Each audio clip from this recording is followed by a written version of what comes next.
Hi, I'm Michael, And I'm Tyrone.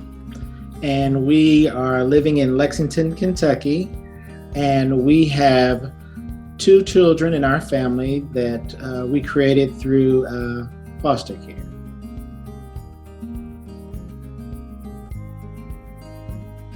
Well, let me start off by saying I am adopted myself. And when we kind of first got together, I always said, I wanted children, I wanted to adopt because I was adopted, and I feel like adopted children are special because they're chosen, and I wanted to pay it back.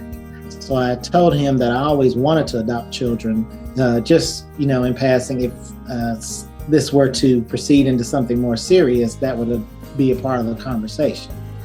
Well, then when my parents came to visit, my dad, basically, we had our first conversation about coming out, because I was out here, but my parents are from Oklahoma. And so when they came to visit, I was like, Ty, this is it. This is the conversation. And my dad just took me outside and wanted to tell me that he loved me, that he raised me to be a man, and I had become the man that he had wanted me to be. And he wanted us just to be careful. He was proud that glad that I found somebody to be with and to love. And in his last part of the conversation, he said, I don't care what you got to do, but I want some grandbabies. So you need to take care of business. I've always wanted to have children. However, I never thought that I would. So once that conversation came up, we just kind of started trying to figure out if we wanted to do that, how we could make it happen. So that's kind of where we started, just trying to figure out if it was possible and how we could go about doing it. We bought books and just trying to figure out how we would make it happen. If we would do, surrogacy with friends or try international adoption. There were so many options, and we just didn't know which way to turn.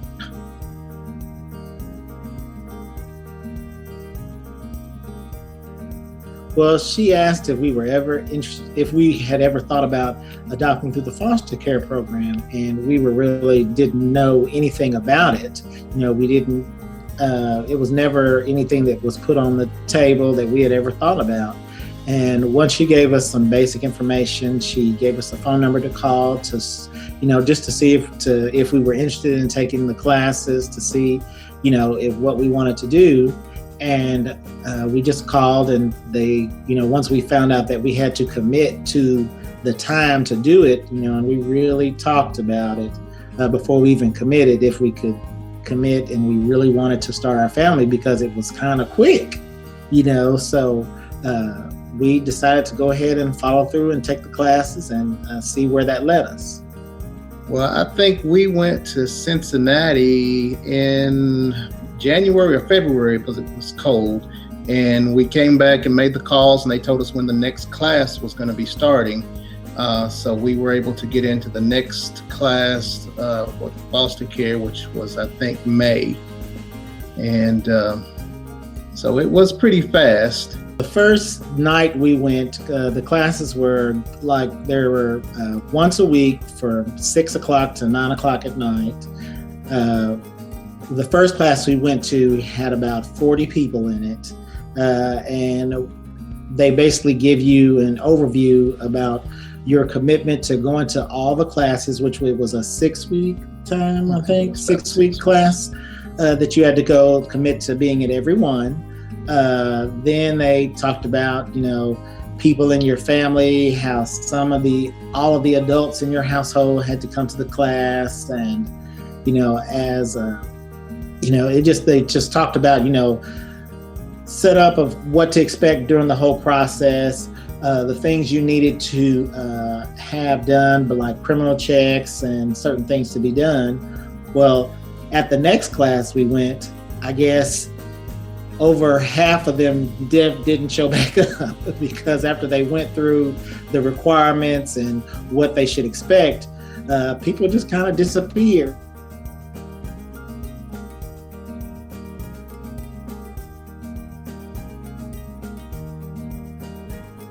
for about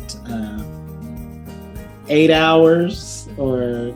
Correct. Yes. A family member, they located a family member for him. So they called and said, we have a family member that is picking him up. So we just had to deliver him over to the cabinet. And at that point, we kind of sat back and were like, okay, is this something that we really want to do? Or can we handle this? And of course, just after taking a short breather for a day, we just decided, let's just keep on going because we know we want a family. And, we just have our expectations too high of children. We did get another call, probably maybe 2 or 3 weeks after that. And at this time it was a sibling group, 3-year-old boy, 2-year-old boy at the time. 6-month-old girl. And a 6-month-old girl, for two people that have never had any children or really been around newborns like that. So we were learning trial and error with that, but it worked out good. Mm-hmm. We really fell in love with those two kids. Yeah. And after a short time, they were with us. Another family member came forward. And it was about six months? Yes, they were with us for about 6 months. Yeah. Oh, it was lonely. It really was. We didn't, you don't realize you're going to fall in love with the little kids that quick. And we really did. And we were heartbroken when they left. However, they were in the same town, and the relative that took them wanted us to continue to see them. Yeah. So that may ease it a little bit for us. And it kind of happened like right before Christmas time. So it was rough. It was rough.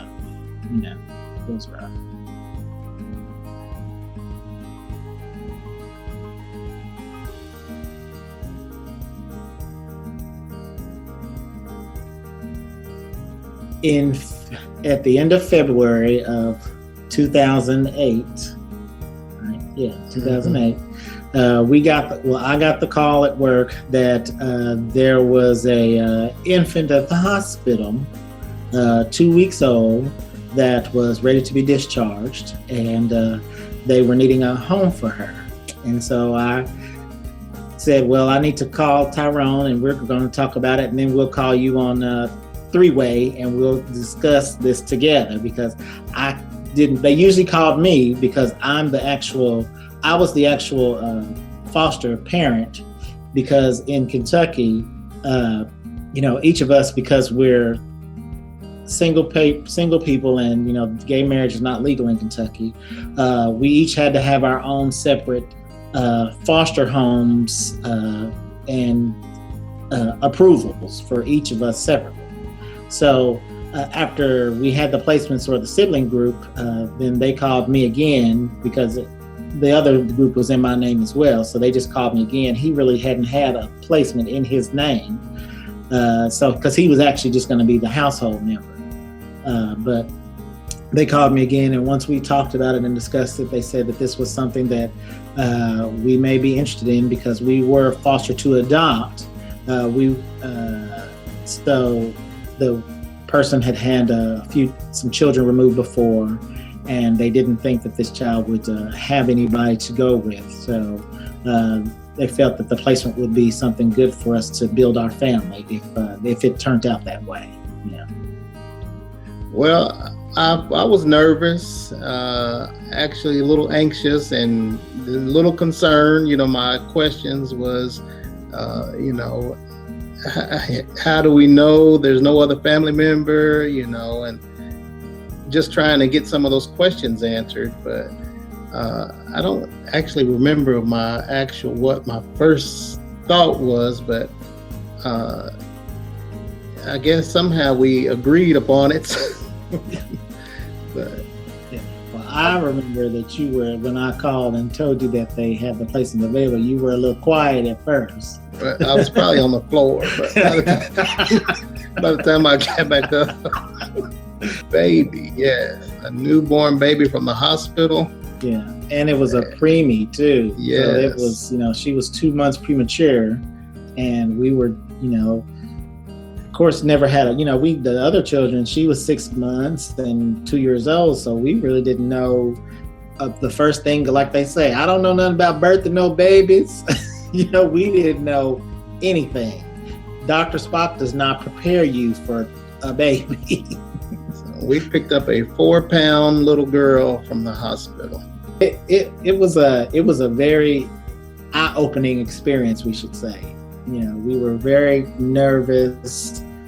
The day they called, we had to go out that day, and of course we had a crib and already ready for the child, but we didn't have a car seat or anything. We had to go that day and get a car seat, and actually I think we bought something that we shouldn't have bought, probably. Right. But it was just not with the stroller. It was just a car seat. Yeah, we went through a bunch of learning, trying to figure out what we needed. So we probably purchased how many car seats and how many strollers before we figured out the right combination. Yeah, because we just went and picked her up. It took us about it was in the evening after work, and you have to go, and we got there, and I held her for about 10 minutes, and then they did a little car seat test, and we had to watch a shaking baby movie, and then they said goodbye.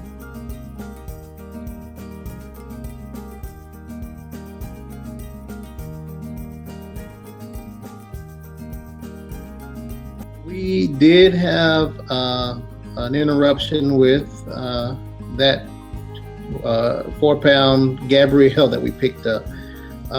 We had a relative come forward. We got her in February, and the relative came forward in May from another state. So we had to go through the process while they checked the relative's background, made sure that she was going to be a good placement.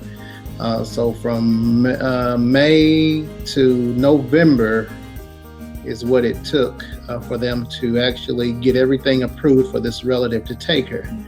And during that whole time, we're taking care of the child. We just kind of fell in love with her, even though we kind of knew that she was leaving, but we were hoping that she wasn't. But and we wanted to keep her, but of course, we do understand. They tell you from the beginning that the cabinet's goal is reunification of the family. So, what can you do? We knew that we wanted to have a family, but they have a family too. It's funny, kind of during the process, we also did respite for 2 other children that their adoption had disrupted. And a couple of days into the respite, we were asked, do you want to adopt these children? And so basically they were handed, we were getting handed 2 children, a 2-year-old and a 4-year-old, in just basically, here you go. And we talked about it because, we still had the baby. I didn't want to give the baby up because to get the other children. And then we didn't know if we wanted 3 children at one time because it was rough enough during the respite period, So, but we eventually said no to the other children because we wanted to see what was going to happen with Gabrielle. And then when she ended up leaving, we were like, oh, we missed that chance with those other 2 kids. What have we done? What did we do?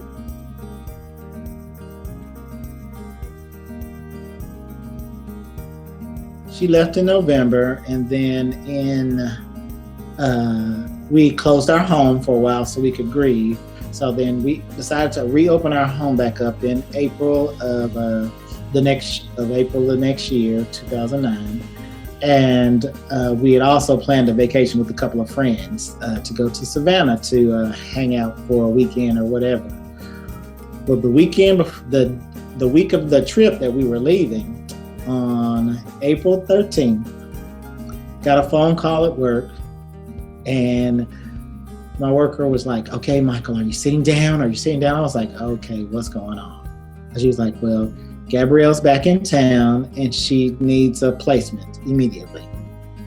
And I was like, say what now? No. So she said, that she was back in town. She didn't really have any other information. So I said, well, let me hang up from you right now. Let me call Tyrone. So we had to talk about it. And basically, as soon as I said that she was back, he just said, yeah, we need to get her. And so we called her back and said, we didn't really want her to start over with any other foster parents or anything like that. We didn't know how long it was going to be or what was going to happen or what had happened in the process. But we would go ahead and take her. So that day we went and picked her up. And when we got there to the cabinet, she was asleep in her car seat. And we sat down in front of her while we were signing the paperwork and talking. She woke up. Well, she took one look at me, and then she closed her eyes. She opened them up again. She looked at Tyrone. She closed her eyes. And then she opened them back up again. She looked at both of us again, and then she started reaching and crying, oh, no. And it was just I can say it just kind of made me, I can't even explain the feeling that we felt to have her recognize us and know who we are and, to be back in our lives. Well, after that evening, we got a phone call, and it was Gabrielle's worker who actually we had worked with before with our sibling group placement before. It was the same person. She said, well, how's everything going? Is everything going okay? And I was like, well, yeah, I just wanted to know what's going on. And actually the relative placement that Gabrielle had gotten sick and had a stroke in Chicago where they were living. And her family could not care for Gabby in Chicago, so they sent her back down here with other family members. And those family members couldn't care for her either, didn't want to take it on as far as carrying her because they had some other things happen in their lives. And she said, well, we're going to put her back into the cabinet, and told her that they'd like her to be with us. And if she did go up for adoption, that all they just wanted to do was have some visitation with her occasionally, but they wanted her to be with us. And she said it was permanent and going to make this adoption happen. I was relieved knowing that we wasn't going to have to go through that, her leaving again.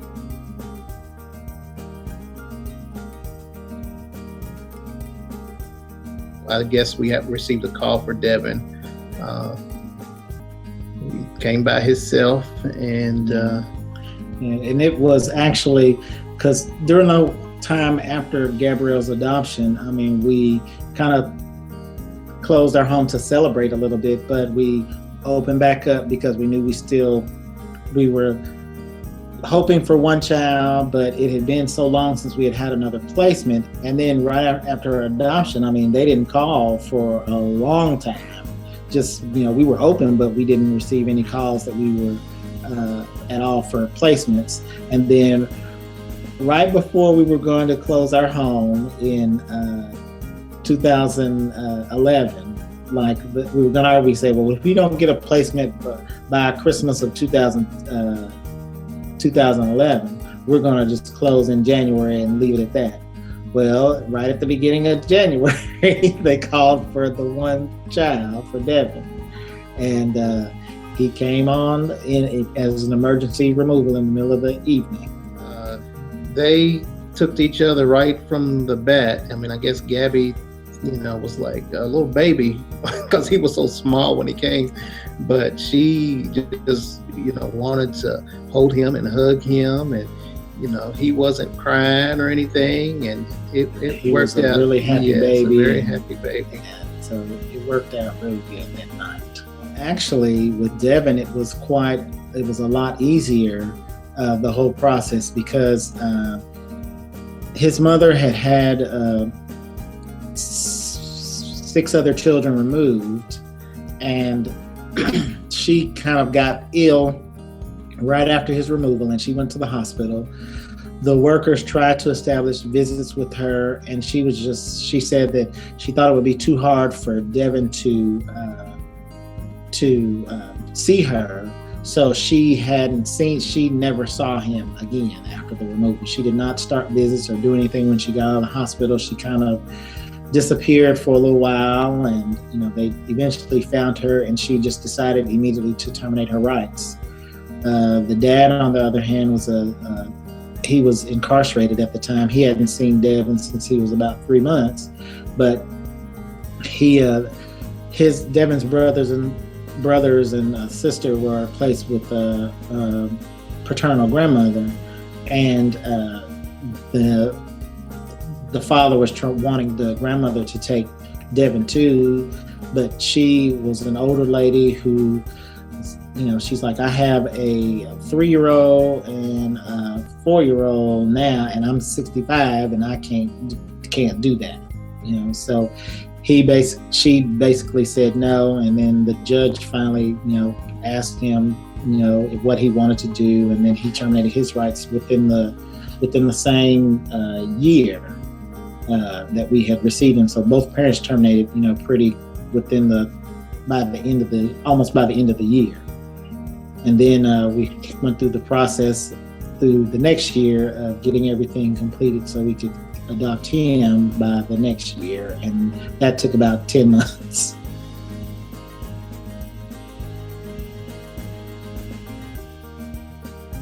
Best decision that I could have ever made for myself and my partner, Tyrone. It is a wonderful feeling because waking them up every day and getting the hugs that we get every day. I just love them unconditionally. They are my joy. It just feels awesome to be able to, it also feels awesome to be able to help them from the situation that they were in, because when I think about where they were and where they could be, it's kind of heartbreaking. And I'm just glad that we could provide a home, a special place for them to grow up and learn love. Every child deserves a family.